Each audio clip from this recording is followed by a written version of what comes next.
My entire future was hanging on the next few hours. It was the day of my first real interview for a career, not just another job, and it was my one and only shot at freedom. I was standing in my bedroom, mouthing my answers to the mirror, when my sister Olivia breezed in without knocking.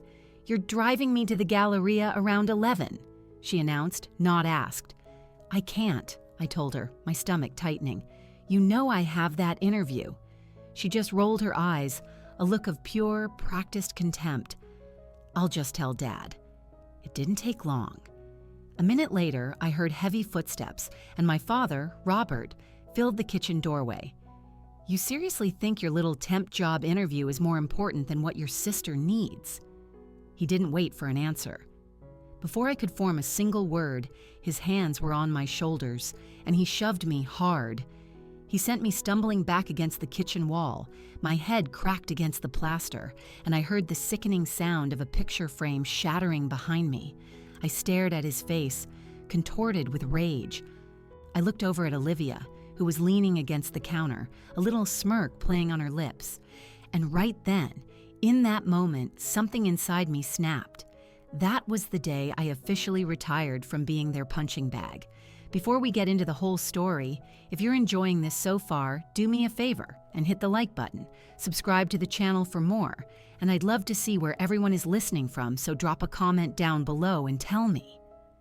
Being the secondary child in my family wasn't just a feeling, it was a designated position. It was my unpaid, round-the-clock occupation for 26 years. The job description was straightforward: be helpful, be silent, and above all, be the convenient explanation for anything that went wrong. Olivia's job was much different. Her job was to have potential. My mind is a scrapbook of these moments, so many of them that they all blend into one long, dreary film I've been forced to watch on repeat. I remember being in high school, working myself to the bone. I was a member of the Honor Society. I brought home a report card with straight A's and a single solitary B. I left it on the kitchen counter, a silent offering, hoping for a crumb of acknowledgement. That night, my father, Robert, finally picked it up. He gave it a cursory glance. "A B in economics? I guess you're not as brilliant as you think you are," he grunted, letting it fall back onto the counter. "Did you take the recycling out?" I hadn't, so I went and dragged the blue bin to the curb. Later that same evening, Olivia stumbled in, almost an hour after her curfew, bawling. She'd bombed her chemistry test. She'd failed it because she chose a party over studying. My father's anger instantly evaporated. My mother, Sarah, rushed to her side, wrapping her in a hug. "Oh, my sweet girl, what is it?" Mom cooed. "My teacher, Mr. Harrison, he despises me," Olivia sobbed into her shoulder. "He's setting me up to fail." "We'll sort this out," Dad said, his voice now a fortress of protection.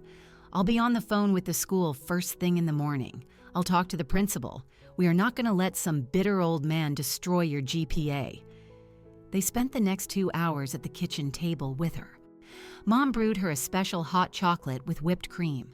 Dad composed a furious, threatening email to the school administration. I sat in the living room, a dozen feet away, listening to them plot a full-scale war to defend my sister's C- average. My report card, with its constellation of A's, was still sitting on the counter, slowly being buried under a pile of junk mail. That was the unwritten law of our house. My accomplishments were a quiet annoyance. Olivia's failures were a 5-alarm fire that rallied the entire family. Mom always had a unique way of framing it. "You just have a knack for attracting trouble, Chloe," she'd say with a sigh. She said this to me when I was 13, and Olivia, then 11, shattered Mom's prized crystal vase. Olivia had been tearing through the house like a hurricane. I told her to stop running. She ignored me, tripped over the rug, and sent the vase crashing down from the fireplace mantel. When Mom ran in, the first thing she saw was me, frozen, standing over the glittering shards. Olivia was already producing crocodile tears. "She pushed me," Olivia shrieked. "I just stood there, speechless. I didn't." I told her to slow down. Mom's gaze was like ice. She looked right through me. Why, Chloe? Why must you always be the one to start things? You just create chaos wherever you go. I was the one who was grounded for a month. Olivia got a bowl of ice cream for being so traumatized. I learned a critical lesson that afternoon. The actual truth was irrelevant. My version of events held no currency. Their story was already written, and in it, I was cast as the villain.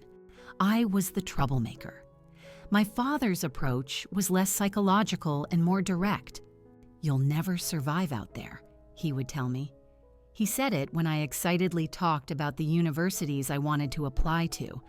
"That's a ridiculous amount of money, Chloe. What's the end game here? You need to be practical. Go to the local community college. Stay at home." 2 years later, Olivia applied to a design school 5 states away, a private institution that cost 3 times as much as the state schools I'd looked at. "We have to nurture her dreams," Dad declared, his signature flowing across the massive loan documents. "She has a real gift. She's going to be somebody." Olivia lasted 2 semesters before dropping out. She came back home, tail between her legs, and moved right back into her childhood bedroom. But no one ever dared to call her a failure. The official story was that she was exploring her path. Meanwhile, I was the one who was truly stuck. I did as I was told. I went to the community college.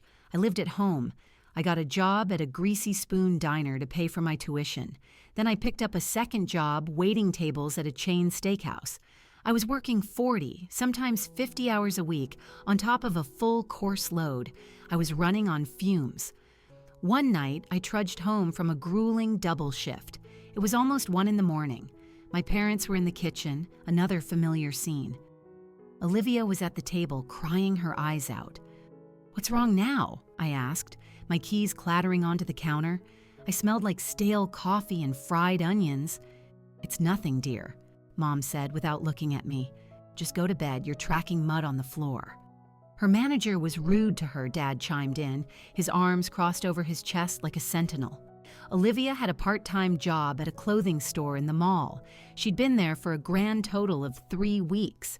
"She's just too sensitive for the world of retail." Mom sighed dramatically. "People can be so vicious." I stared at my sister, sobbing because her boss had told her to stop sending texts while she was on the sales floor. I had just spent 20 minutes being screamed at by a man because his well-done steak wasn't burnt enough for his liking. I had mopped a public bathroom. I had scraped a year's worth of grease from a vent hood. "She should just quit," Dad announced. "You don't have to put up with that, Olivia. We can support you." I walked to my room without another word. I sat on the edge of my bed, still in my grimy uniform. I was so profoundly tired that I couldn't even muster the energy to cry. Every single dollar I earned, I funneled away. Every good grade I received, I kept as my own private victory. I was meticulously building an escape route. I was constructing a new life in the deep shadows of my own home. They never saw it. They never saw the job applications I was submitting late at night. They never saw the online certification courses I was taking after they had all gone to sleep. To them, I was just Chloe, the background noise, the responsible one, the boring one, the one who would always be there to clean up their messes. When I got the email scheduling this interview, a jolt of pure terror went through me. It was the first legitimate professional job I'd ever been considered for. A role at a growing tech firm, a junior project coordinator. It meant a real salary. It meant health insurance. It meant my own apartment. It meant I could finally, truly leave. My progress had to be invisible to them because I knew on a primal level that they didn't just disregard my future, they actively feared it. If I actually succeeded, it would shatter the entire narrative they had built their family identity around. If I made it out, it would mean that I wasn't the broken one. They were. And that morning, when Olivia demanded a ride to the Galleria, she wasn't just being her usual selfish self. She was performing her role. Her job was to put me back in my place, to remind me that my future, my hopes, my one big chance, none of it was as important as her desire for a new pair of boots. And when my father shoved me, he was just doing his job, too. His job was to ensure I never, ever forgot my station. His job was to keep me small. This wasn't just about an interview. You have to see what this meant. This wasn't about getting a 9 to 5 or a bigger paycheck. This was about finally being able to take a full breath. For the last 7 years, I'd been adrift in a fog of dead-end jobs. My first one was at that diner, the Corner Cup. To this day, the smell of burnt coffee and industrial cleaning supplies can trigger a panic attack. I learned to produce a convincing smile when a man old enough to be my grandfather would tell me I should. I learned to say I'm so sorry when an angry customer hurled a half-eaten pancake at the wall behind me. My family thought it was a perfect fit for me. It's reliable income, Mom would say, and you get free toast. My second job was at the Cattleman's Grill, a national steakhouse chain. I was a server.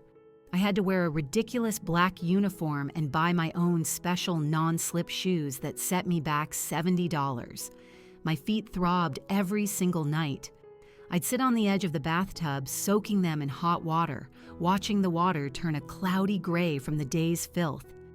I learned how to expertly carry 4 sizzling plates on one arm. I learned the precarious physics of balancing a tray loaded with 8 different drinks. I learned that ordinary people can become hideous monsters when they're hungry. "You're a great server, Chloe," my manager once told me during a review. "You're so reliable." Reliable. There was that word again. It was just a synonym for useful. It meant I always showed up.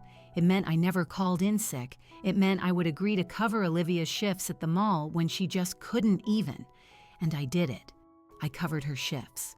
I waited her tables. I cleaned up her messes. And I saved. Every single dollar, every cash tip I earned went directly into a high-yield savings account my family knew nothing about. It was my sacred secret, my escape fund. While I was slinging blooming onions and refilling iced teas, I was also enrolled in online college courses. I'd get home around midnight, exhausted and smelling of steak, and force myself to open my laptop. My room was tiny with paper-thin walls.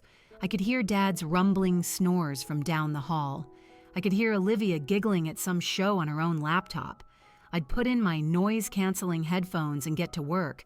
I taught myself how to use advanced functions in Excel. I mastered project management platforms like Asana and Trello. I learned how to compose a concise, professional email. I essentially taught myself a foreign language, the language of synergy and deliverables and Q3 projections. It felt like playing a role in a fantasy world. Me, Chloe, in a real office. Me sitting at my own desk. Me using my mind instead of my aching feet. The rejections came in waves. "Thank you for your interest, but we've moved forward with other candidates. Your resume does not align with our current needs. We regret to inform you." With every rejection email, my father's voice echoed louder in my head. "You'll never survive out there. Be practical." I was starting to believe him. Maybe this was my lot in life. Maybe I was just a waitress. Maybe I was just the reliable one. Then, about 2 weeks ago, I got the email. It was from a company called Nexus Core, a tech firm located downtown in one of those sleek new glass towers that looked like it had been teleported from the future. They wanted to schedule a phone screening. I took the call in my beat-up car parked in the back lot of a Target during my 30-minute lunch break from the steakhouse. I was still wearing my server's apron. The recruiter's voice was so crisp and professional. "So, tell me about your experience with project management," she said. I started talking. I told her about my online certifications. I talked about how I managed inventory and ordering at the diner, how I coordinated server schedules and large party reservations at the steakhouse. I spun my dead-end jobs into a narrative of logistical expertise. I was sure I sounded like an idiot. But she said, "That's very impressive, Chloe. Your resourcefulness is precisely the kind of quality we look for. Can you come in for a face-to-face interview?" I nearly dropped my phone. We set the date. That was 10 days ago. For 10 days, this interview was my entire reason for being. I spent $100 I didn't have on a navy blue blazer from a consignment shop. It was a good one, Practically new, the tags were still on it. I spent hours at the public library devouring every article and press release I could find about the company. I knew their product line. I knew their CEO's background. I wrote down dozens of potential questions. Tell me about yourself. What's your greatest weakness? Where do you see yourself in 5 years?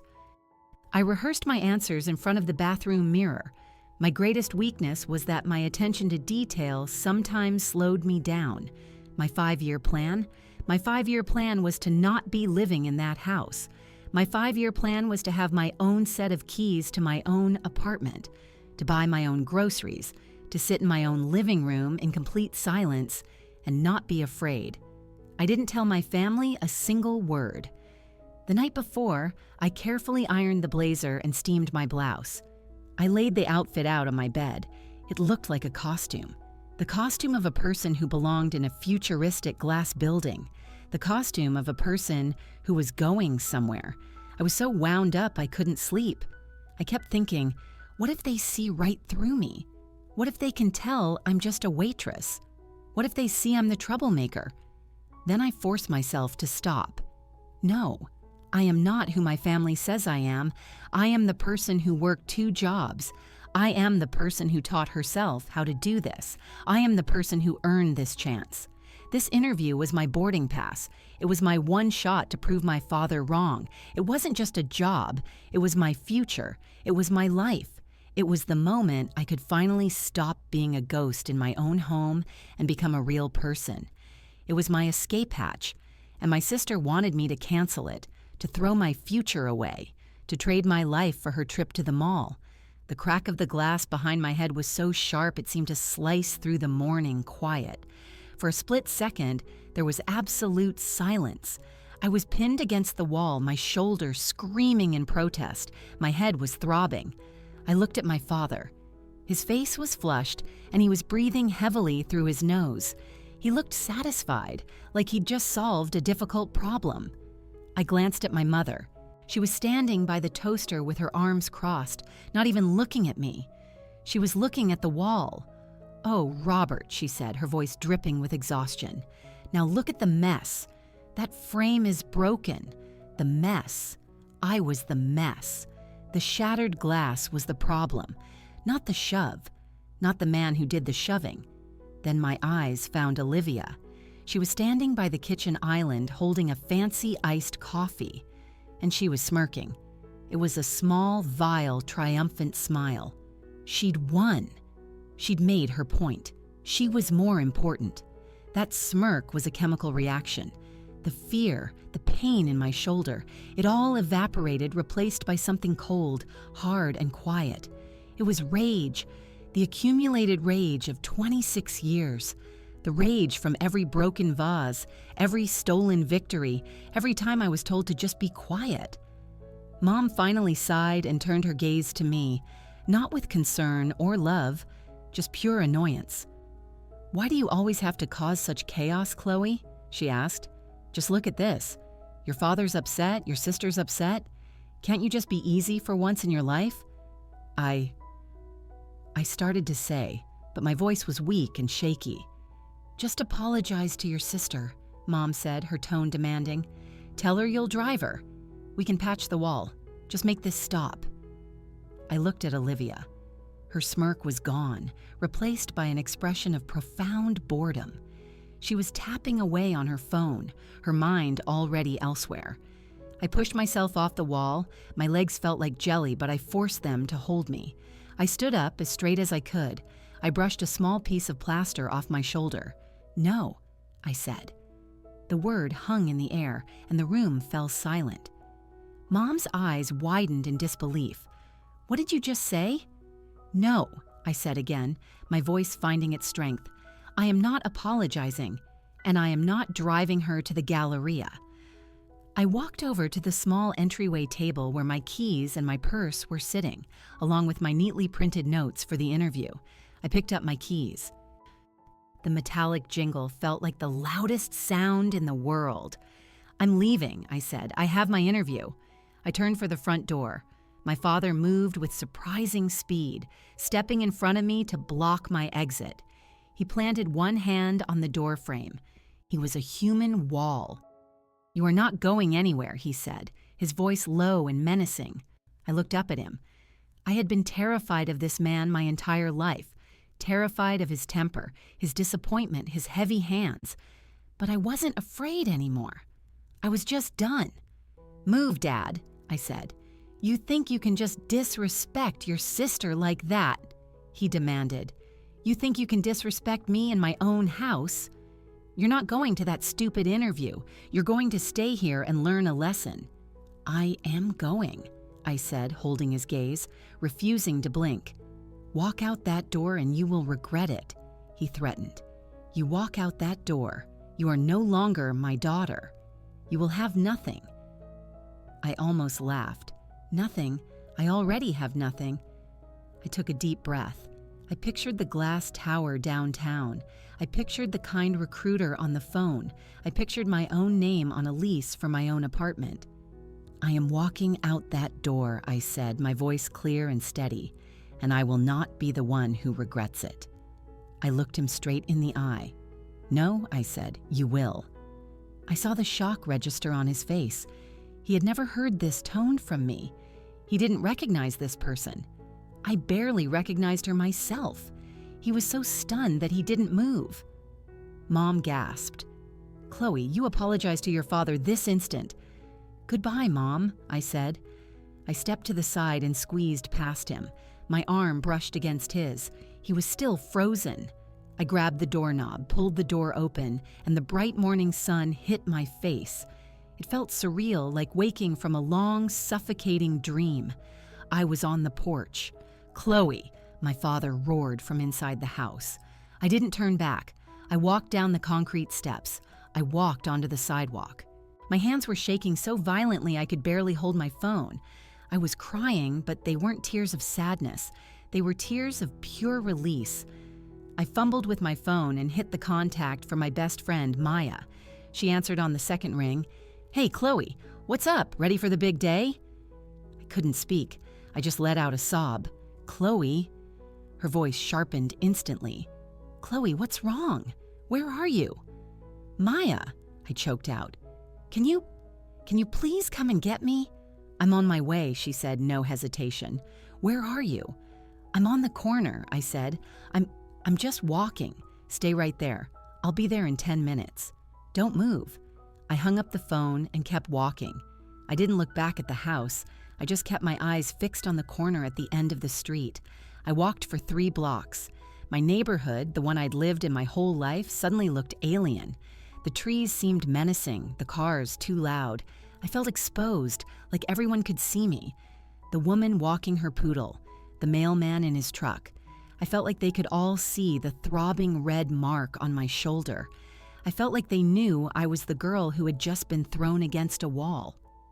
Every car that turned the corner made my heart leap into my throat. I was convinced my father was coming after me, that he'd grab me and drag me back to the house. My hands were still shaking. My new blazer felt twisted and wrong. My hair was a wreck. I finally made it to the corner by the pharmacy. I stood under a large oak tree, trying to look normal, trying to catch my breath. I saw her car before she saw me. Maya's beat-up but beloved Subaru. It was old, reliable, and safe. She pulled up to the curb, and the passenger door lock clicked open. I got in, shut the door, and just sat there, breathing. The silence in the car was thick. Maya didn't say a word. She just looked at me. She looked at my disheveled hair, my trembling hands. She looked at the fresh tear on the sleeve of my blazer. "Okay," she said finally, her voice perfectly calm. "What did they do this time?" I couldn't hold it back. The whole story tumbled out in a jumbled mess. "Olivia," I started, "the Galleria. She wanted a ride." "Okay," Maya said, her eyes fixed on me. I told her no. I have the interview. "You know I have the interview." "I know," she said softly. "She told Dad, and he got so angry. He said my interview didn't matter, that I was being selfish." I paused, taking a shuddering breath. "Chloe?" Maya said, her voice a little harder now. "What did he do?" I couldn't say the words. I just gestured to my shoulder. He shoved me. Maya's eyes went dark. I'd seen her angry before, but this was a different kind of anger. It wasn't hot, it was glacial. He shoved me, I whispered, against the wall. I hit my head. He broke Mom's picture frame. Maya put the car in park and turned fully in her seat to face me. Chloe, show me. I hesitated. It's nothing, really. It is not nothing. Show me. I slowly, carefully pulled down the collar of my blouse. The skin on my shoulder was already an angry, brilliant red, the first hints of a bruise forming. Maya looked at it for a long, silent moment. She didn't say, "I'm sorry," or "it'll be okay." She just gripped the steering wheel so hard her knuckles turned white. "He assaulted you," she said. The word hung in the air between us. He put his hands on you and threw you against a wall. Because his other daughter wanted to go shopping. It's just how they are, I cried, the pathetic old excuse I'd been using my entire life. No, Maya said, shifting the car back into drive. She pulled away from the curb fast. No, that is not how they are. That is how he is, and it is a crime. She drove for a few minutes while I cried quietly into my hands. "I'm not crazy, am I?" I asked. "No, Chloe," Maya said, her voice firm. "You are not crazy. You are the sanest person in that entire house. They are the ones who are sick." That one sentence felt like a life raft. "I'm not crazy." "I can't go to the interview now," I said, catching my reflection in the side mirror. My eyes were red and puffy, my face blotchy. "Look at me. I'm a mess." Maya drove another block, then pulled into a quiet parking lot and killed the engine. She turned to me. "Yes, you can." "Maya, I can't. They'll know something is wrong. You look like a fighter," she said fiercely. "You just walked out of a war zone, Chloe, and you won. You got out." She unbuckled her seatbelt and reached into the back, pulling out her perpetually overstuffed gym bag. "Okay, we are not going to let them win. We are not letting him take this from you, too." She pulled out a bottle of water. "Drink." I drank. She pulled out a small makeup bag. "Here. Concealer. Wipes. Fix your face." She pulled out a tiny spray bottle. "This is wrinkle release spray.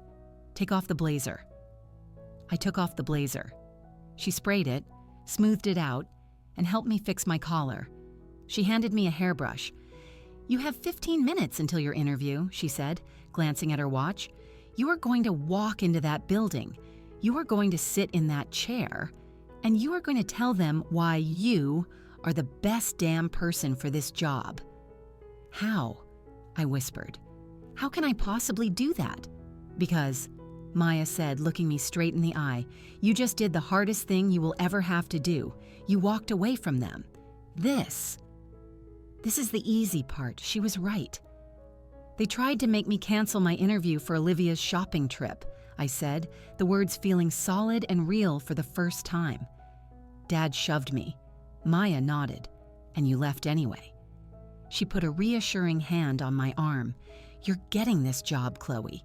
They do not get to define your worth. You do. Now go in there and define it." She started the car.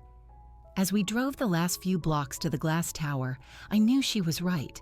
My father, my mother, my sister, they had spent my entire life telling me what I was worth. They told me I was worth less than nothing. As I got out of the car, I felt the sharp ache in my shoulder. It was a grounding reminder. This was the day I was going to prove them all wrong. Maya didn't just drop me off. She parked in a garage across the street and walked with me, all the way to the huge revolving glass doors of the lobby. I stopped on the sidewalk and looked up. The building was so tall it seemed to scrape the clouds. It was all sleek glass and dark steel. It was clean. It was quiet. "I can't go in there," I whispered, the old fear creeping back in. "Yes, you can," Maya said, standing beside me. "Look at this place, Maya. It's perfect. And look at me." I felt like a mess. My shoulder ached, my head throbbed, and the concealer she'd given me was already starting to crease. I felt like I had a giant neon sign on my back that read, "Trash." This is everything they said I could never be, I said, my voice shaking. This is everything Dad said I didn't belong around. He's right. I'm just a waitress. I'm the girl he just threw against a wall. Maya grabbed my good arm, her grip firm. She made me look at her. Your father is a bully, she said, her voice low and intense. He is a small, pathetic, angry man who just lost control of you. He is not right. He is just loud. She pointed to the glass doors. This is not some palace, Chloe. It's just an office building. The people inside are just people. They are not better than you. You worked for this. You earned this spot. You taught yourself how to do this job. She let go of my arm and carefully smoothed the collar of my blazer, the one I had ironed so meticulously, the one my father had grabbed. Go in there, she said. Not for them, not to prove them wrong. Go in there for you, Chloe. Go in there and get the life you deserve. She handed me her bottle of water. Breathe. Fix your collar one more time. And go. I took the water. I took a deep breath. You're not coming in? No, she said. This part is just for you. I'll be right here. I'm not leaving. I looked at my best friend. She was my real family. Okay, I said. Okay, I'm going. I turned, pushed the heavy glass door, and I was inside. The lobby was immense. The floors were polished marble that reflected the light. A security guard sat behind a large, imposing desk. I was sure he'd take one look at me and tell me to leave, that he knew I didn't belong. I'm here for an interview, I said, my voice barely a whisper, at Nexus Corps. I'm Chloe Peterson. 9th floor, he said, not even looking up from his monitor. He just gestured toward the elevator bank. I was just another person, not special, not garbage, just normal. The elevator was also made of glass, and it shot upwards with silent speed. My stomach dropped, not from fear, but from the velocity. I stepped out onto the 9th floor. It was serene. People were walking with purpose, but no one was rushing or yelling like at the restaurant. The carpet was thick and charcoal gray. A woman at a reception desk looked up and gave me a warm smile. Can I help you? I'm Chloe Peterson, I said. I have an interview at 10 o'clock. Yes, Chloe. We've been expecting you. I'm Sarah, she said with a genuine smile. They're just finishing up a meeting. Would you like to take a seat? Can I get you some water or coffee? Water would be great, thank you, I said. I sat down in a sleek, modern chair. It wasn't sticky or broken. This place was everything my parents insisted I could never have. It was calm, professional, and adult. I thought about my father calling me worthless. I thought about my mother telling me to just be easy. I thought about Olivia's smirk.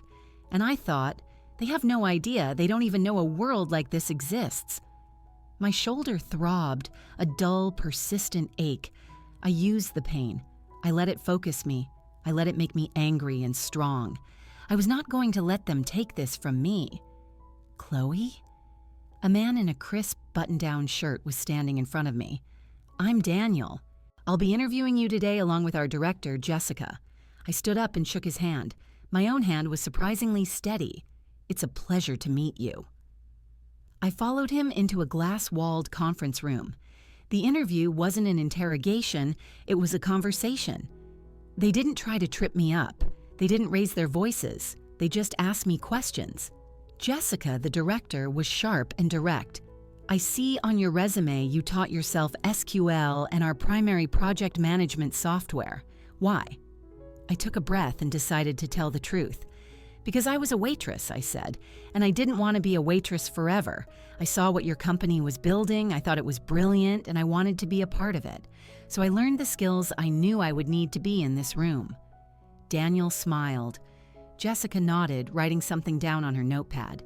They asked me about problem solving. Tell me about a time you dealt with a difficult customer. I almost laughed. Which one? I started to say, then caught myself. I mean, I've had many. I told them about a chaotic Saturday night at the steakhouse. A massive party had arrived. The kitchen was hopelessly behind, and the customers were getting furious. So what did you do? Daniel asked. I told my manager to stop seating walk-ins for 30 minutes to give the kitchen a chance to catch up, I said. I brought the angry party a round of complimentary appetizers before they had a chance to complain, and then I just talked to them. I was honest. I told them the kitchen was overwhelmed but that their food was coming. I made them feel seen and heard. By the end of the meal, they tipped me 25%. Jessica looked at Daniel. "She's a problem solver," she said, as if I wasn't there. I didn't feel like I was lying or wearing a costume anymore. I was just being me, and I was good at this. I was smart. I was resourceful. All the skills I had developed just to survive my family were suddenly assets here. Being able to read a room, that was emotional intelligence. Handling my father's explosive rage, that was de-escalation. Juggling 2 jobs and online classes, that was time management and high-level initiative. The 45 minutes flew by. "Well, Chloe," Jessica said, standing up, "this was a great conversation. We have a few more people to see, but we will be in touch very soon." I shook her hand. I shook Daniel's hand. "Thank you for your time," I said. I walked out of the conference room, past the quiet reception desk, got into the silent elevator, and walked through the marble lobby. I pushed open the glass door and stepped back out into the bright sun.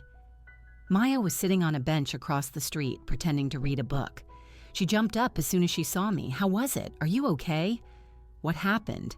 I just looked at her and started to smile. It was a real smile. It started small and then just took over my entire face. I couldn't stop it. "I nailed it," I said. And then I started to laugh. I laughed so hard I almost started crying again. "Maya," I said, grabbing her arm, "I think I'm going to get this job. I think I'm going to be okay." For the first time in my entire life, I actually believed it. I believed I belonged somewhere. And it wasn't in that house. It wasn't with them. It was here. Maya's apartment had been my sanctuary for years. It was a small 1-bedroom with mismatched furniture and a jungle of plants in the windows. It always smelled faintly of coffee and her grumpy old tabby cat, Winston. It wasn't a house, it was a home. I was sitting on her lumpy green sofa, having traded my new blazer for one of her old, ridiculously soft college sweatshirts. "You need to eat," she said, placing a bowl of tomato soup and a perfectly grilled cheese sandwich in front of me. "I'm not hungry," I said. "Eat it anyway," she commanded. "You just went to war. You need fuel." I ate. The soup was hot and simple, and it was the most delicious thing I had ever tasted. "So, what now?" Maya asked, sitting in the armchair across from me, Winston immediately hopping into her lap. "I don't know," I said, feeling hollow. The adrenaline from the interview had faded, leaving behind a bone-deep exhaustion and the persistent ache in my shoulder. "I can't go back there." "I know," she said. "You're staying here. The couch isn't great, but it's safe. Thank you, Maya." My phone was on the coffee table face down. It had been vibrating nonstop for the past hour. I hadn't looked at it once. I was terrified. "You should probably look at that," Maya said, nodding at the phone. "You can't ignore them forever." "I can try," I whispered. "No," she said. "Face it. Get it over with." I picked up the phone. It felt like a lead weight. My lock screen was a portrait of my family's dysfunction. Missed calls. 12 from Dad, 8 from Mom, 17 texts from Olivia. "Start with the easy one," Maya advised. "Start with Olivia." I opened her messages. The first one was from an hour after I'd left. "Where are you?" The next, "You just walked out?" "Dad is gonna kill you, seriously, Chloe. You're so dramatic. You ruined my whole day. Are you trying to get me in trouble? You better not have used my expensive shampoo this morning. Mom is crying now. This is all your fault. I read every single one. I didn't feel sad or angry. I felt nothing. It was like reading texts from a complete stranger, a very stupid, very selfish stranger.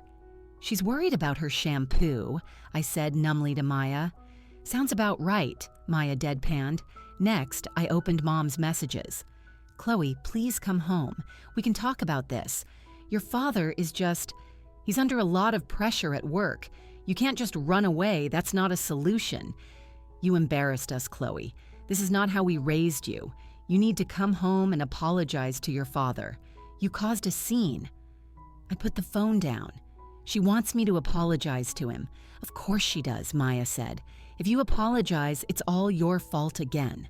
The problem is solved, and she can go back to pretending everything is perfect." I looked at the 12 missed calls from my father. He never, ever called me. "Don't call him back," Maya warned. "Check your voicemail." I had one new voicemail. It was from 45 minutes ago, right when I was in the middle of my interview. I pressed the play button and put the phone on speaker. His voice filled the small apartment. It wasn't his angry dad voice. It was a voice I'd never heard before. It was cold, calm, and slurred. He was drinking. "Chloe?" "You made a very, very big mistake," he began. He let out a wet, ugly laugh. "You think you're better than us? You think you can just walk out? Get some fancy job? You're not better. You're nothing. You're a problem. You've always been a problem." "Turn it off, Chloe," Maya said, her voice tense. "No, wait," I said, my blood running cold. You're an unstable, violent girl. You know that? You're sick. You're sick in the head, and I'm not going to let you ruin this family." There was a long pause. "You'll see," he slurred. "You'll see what happens when you cross me. You'll never get that job. I'll make sure of it. I'll make sure everyone knows exactly what you are." The call ended. Winston the cat bolted from Maya's lap and hid under the sofa. I was frozen. My hands were shaking again. "He's drunk," I whispered. "He called me. He said I was violent." "He's projecting, Chloe," Maya said, her own voice shaking with rage. "He's describing himself." "What did he mean? I'll make sure of it," I asked. Before Maya could answer, my phone buzzed in my hand. It was an email notification. It was from Sarah, the kind recruiter at Nexus Corps. The subject line read, "Following up on your interview." "Oh my God," I said. "They're emailing me already?" "What does it say?" Maya asked, leaning forward. I opened the email. My hope flared for one brilliant second, and then it was extinguished. My stomach didn't just drop, it disintegrated. I think I stopped breathing. "Chloe? What is it?" "You're white as a ghost." I couldn't speak. I just handed her the phone. She read the email out loud. "Dear Chloe," she began. "Thank you so much for coming in today. We were all very impressed with you. This is a bit of an unusual email, but we need to address something. We just received a phone call from a Mr. Robert Peterson." Maya stopped reading. "No, keep reading," I said, my voice a dry croak. "A Mr. Robert Peterson, your father. He called our main office line. He was very agitated. He told our director, Jessica, that you were mentally unstable and had a history of violent outbursts. He said you were a danger to the workplace and that we should not hire you." Maya looked up at me, her face a mask of horror. I was just staring at the wall. She continued reading. "Chloe, we take these things very seriously. The safety of our team is our highest priority. We are going to have to put your application on hold pending a review of this situation. We are very sorry." I didn't say anything. I just sat there. He did it. He actually did it. He had won. He told me my whole life that I would never make it, and then, when I was 1 inch from the finish line, he reached out and severed the rope. He used the exact words from his voicemail. Unstable. Violent. He didn't just shove me or threaten me. He took a knife, stabbed me in the back, and murdered my future. "I'm going to be sick," I said, and ran to Maya's bathroom.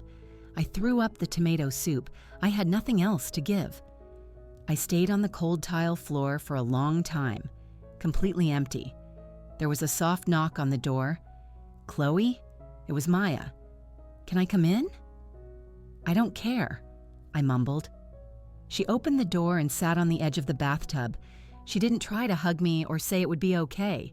She just sat there, holding her phone in one hand and my phone in the other. "He's a monster," I whispered. "He's an actual real-life monster." "No," Maya said. Her voice had changed. It was the sharp, strategic voice she used when she was fixing a massive problem at her job. He's not a monster, Chloe. He's just a man, and he's a stupid man. What does it matter? I said, wiping my mouth with toilet paper. He won. They're not going to hire me. They think I'm crazy. He told them I was violent. Me, he's the one who... I know, Maya interrupted, and we are going to prove it. I looked at her, confused. What? He's a bully and an abuser, she said, but most of all, he is sloppy. She held up my phone. First, this voicemail. It's not just him being a drunk, mean idiot. It's evidence. It's a time-stamped recording of him, using the exact same slanderous words he used to sabotage you. Unstable. Violent. He's not just making a threat, he's documenting his own crime. She then held up her phone, showing the recruiter's email. Second, this email, it's also evidence. It's a professional third-party witness confirming exactly what he did and when he did it. But it's his word against mine, I said weakly. They'll always believe him. He's my father. This isn't family court, Chloe, Maya said, her eyes gleaming. This is a corporate matter, and he just made a colossal mistake. She stood up. Come on, get off the floor, wash your face, we have work to do. I followed her back to the living room, where she had her laptop open on the small dining table. Okay, she said. Tell me about your dad's job. What does he do? Who does he work for? What? He's a consultant, I think, for a big financial firm. He's a senior partner or something. Manages external contracts. He's always on the phone, bragging about board meetings. Maya's face lit up with a terrifying grin. He's not just some nobody, I said. He's important. He has connections. Good, Maya said, her fingers flying across the keyboard. That's very, very good. An important man with an important job at an important company. Why is that good? Because he has so much more to lose. She spun the laptop around. She'd found his LinkedIn profile. There he was, Robert Peterson, smiling in a suit I'd never seen before. His title was Senior Partner External Accounts. His company's name was right there in bold. Okay, she explained. Here's what he just did. He didn't just call your potential employer. He used his position of power, a man, a senior partner at a major firm, to call another company and spread malicious lies to destroy a job candidate's reputation. That's not good, right? I said. It's not just not good, Chloe. It could be considered workplace harassment, slander, and defamation. He crossed a big, bright, corporate red line. Maya started opening new tabs. We are not going to call your family. We are not going to scream. We are not going to cry. She looked at me, her expression deadly serious. We are going to file a formal complaint. She opened a new email draft. To Sarah, the recruiter, she narrated. And we are going to CC Jessica, the director, and, let's see. Yes, we are going to CC their head of human resources. What are we going to say? I asked, my heart starting to beat a little faster. We are going to be very calm, very factual, and very, very airtight.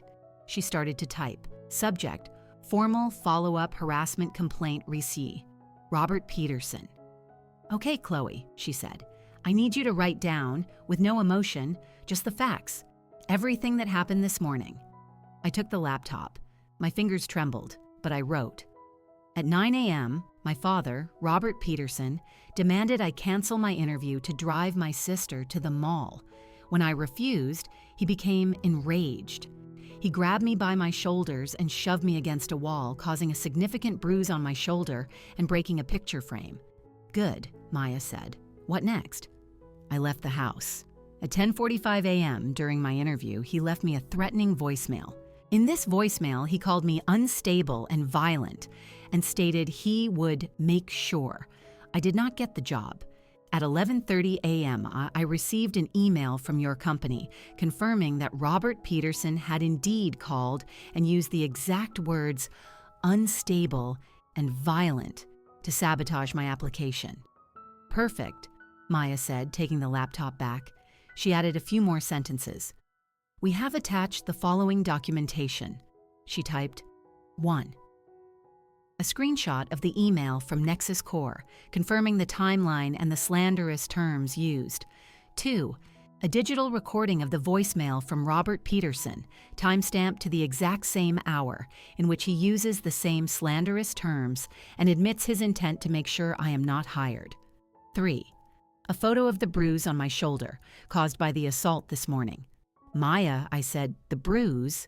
Isn't that too much? No, she said without hesitation. It's context. It shows that his claim about you being violent is a projection and a lie. It shows that he is the violent one. He is the unstable one. She attached the files, the screenshot of the email, the audio file of his drunken, hateful voice, and the picture I had taken in her bathroom of the angry red and purple mark on my skin.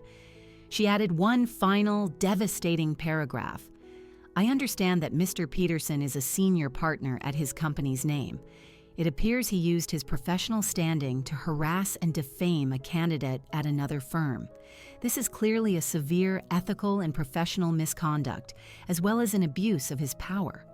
I was so impressed with the team and culture at Nexus Core, and I am still very much interested in the position. I am not the person my father described. I am the person you met in the interview. Thank you for your time. Chloe Peterson. She looked at me. Ready? I thought about my father's smug, angry face. I thought about his voice on that voicemail. You'll see what happens when you cross me. He spent my whole life telling me I was worthless, I said to Maya. He spent my whole life telling me I was nothing. Yeah, she said softly. He did. He just gave us all the proof we need, I said. I put my finger on the trackpad. I moved the cursor over the send button. His own words are going to destroy him, I said, and I clicked. The first week was pure, agonizing silence. I stayed at Maya's, living in her sweatshirts and watching terrible reality TV. I barely slept. Every time my phone buzzed, my heart seized, but it was just news alerts or a text from Maya checking in from work. The barrage of messages from my family had stopped completely. After I sent that email, it was like I had severed a power cord. The house, my father, my mother, Olivia, they all went dark. This is bad, I said to Maya on the 7th night. I haven't heard a thing. They're all talking to each other, and they believed him. I'm blacklisted. I'm ruined. No, Maya said, not looking up from her book. You're not. This is good. How is this possibly good? Because no comment doesn't mean they're ignoring you. It means human resources is involved. It means lawyers are being consulted. Big companies don't move fast, Chloe. They move carefully. They are talking to their lawyers. And his company is definitely talking to their lawyers. What about the job? I whispered. I don't even care about him anymore. I really wanted that job. Be patient, she said. The call came 10 days later. My phone rang with an unknown number, but the location said downtown. I looked at Maya, wide-eyed. She nodded. Put it on speaker. I answered, my hand trembling. Hello? Hi, Chloe. This is Jessica, the director from your interview at Nexus Core. Her voice was warm, friendly. Hello, Jessica, I said, trying to keep my voice from shaking. My heart was a jackhammer against my ribs. First, she said, I want to apologize. On behalf of everyone at Nexus Core, I am so sorry for what you went through. Your email, it was incredibly brave. And I want you to know the situation has been handled. Handled? Our HR department immediately contacted your father's firm. We presented the evidence you sent us. The voicemail, the email from our team, the photo. It was all very clear-cut. I sank down onto the sofa. I'm not a violent person, I whispered. We know, Chloe, Jessica said, her voice full of kindness. You are the person we met in the interview. You are a resourceful, intelligent, and professional young woman, which is why I'm calling. I held my breath. We would like to formally offer you the position of junior coordinator at the starting salary we discussed. And if you are open to it, we would like to add a $5,000 signing bonus. Just to say, we are sorry, and welcome to the team. I started to cry. I couldn't stop it. They weren't sad tears. They were I don't know what they were. Yes, I choked out. Yes, I accept. Thank you. Thank you so much. We're the lucky ones, Chloe, Jessica said warmly. Welcome to Nexus Corps. We'll send the official offer letter over right now. I hung up the phone. Maya and I didn't scream or jump up and down. We just hugged. I cried into her shoulder for what felt like a long time. You did it, she said, her voice thick with emotion. You got out. That was the good news. The rest of the news. That was just the inevitable fallout. About a month after I started my new job, Maya sent me a link to a press release from a local business journal. Robert Peterson, senior partner at his company's name, has been terminated, effective immediately, it read. The termination is for ethical misconduct and a severe violation of the company's code of conduct. He wasn't just fired, he was publicly disgraced. A week after that, I got a random message from an old high school acquaintance. OMG, Chloe, did you hear about your dad? The Chamber of Commerce revoked his board seat. It's all over the town's Facebook group. He had spent decades building his entire identity around being an important, powerful man. And in the end, his own words, his own violence, his own hatred had burned it all to the ground. I was at my new desk in the glass tower, looking out over the city when my phone rang. It was an unknown number. I let it go to voicemail. A minute later, a text came through. It was from Mom. Chloe, that was me. Please pick up, it's an emergency. I stared at the text. I looked out the window of my office. I could see the whole city spread out below me. I called her back. Chloe? She was crying. It was the same cry she used when Olivia failed a test. Hi, Mom, I said, my voice calm and even. I was just a person at work taking a call. Chloe, you have to help us, she sobbed. Your father, they fired him. They took his pension. He's a wreck. He won't get out of bed. I was silent. We don't know what to do, she wailed. We can't pay the mortgage. Olivia's car is about to be repossessed. We need money. We need you to help us. I looked at my computer screen. A new email from my boss, Jessica, had just popped up. Subject, great work on that Q3 report.